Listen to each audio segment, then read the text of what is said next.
ஏப்பா ஏய் என்னப்பா இப்படியெல்லாம் பண்ணுறீங்க? அது அவர் ஊருப்பா, அவர் மண்ணுப்பா, அவர் பேச்சுப்பா, அவர் பேச்சையே அவரை பேச விடாமல் பண்ணுறீங்களேப்பா அப்படின்னு உடன்பிறப்புக்கள் எல்லாம் சொல்லும் அளவுக்கு ஒரு சம்பவம் ஒன்று நடந்திருக்கு.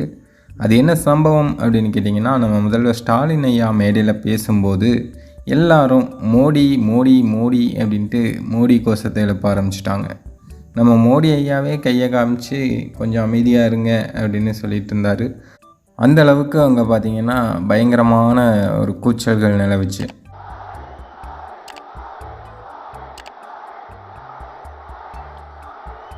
பல்வேறு நிகழ்ச்சிகளில் பங்கேற்க வருகை தந்திருக்கும்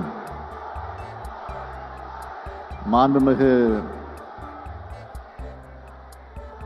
பாரத பிரதமர் திரு நரேந்திர மோடி அவர்களே, அது மட்டும் இல்லாமல் சரி மோடி ஐயா கையை காமிச்சதையும் கொஞ்சம் அமைதியாக இருந்த பிஜேபியன்ஸ்லாம் மீண்டும் ஸ்டாலின் ஐயா திடீர்னு ஒன்றிய அரசு அப்படின்னு சொன்ன உடனே மீண்டும் காண்டாகி எல்லாரும் கத்த ஆரம்பிச்சிட்டாங்க.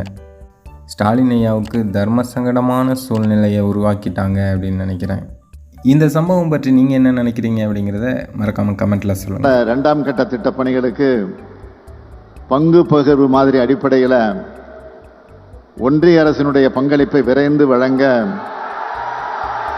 மாண்புமிகு பிரதமர் அவர்களை கேட்டுக்கொள்ள விரும்புகிறேன்.